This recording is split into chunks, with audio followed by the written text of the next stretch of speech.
কত হয়েছে কিভাবে? খেজুরের মালাইচা 80 টাকা, খেজুর চিনি 50 টাকা, ও আবু দুরস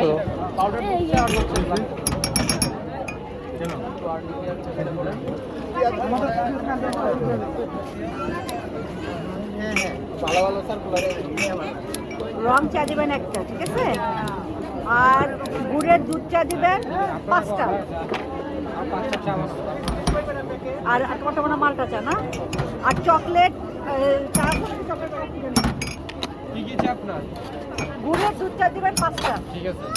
একটা রং চা দিবেন, একটা মালটা চা দিবেন, আরেকটা আর দিবেন চকলেট কফি দিবেন 2টা।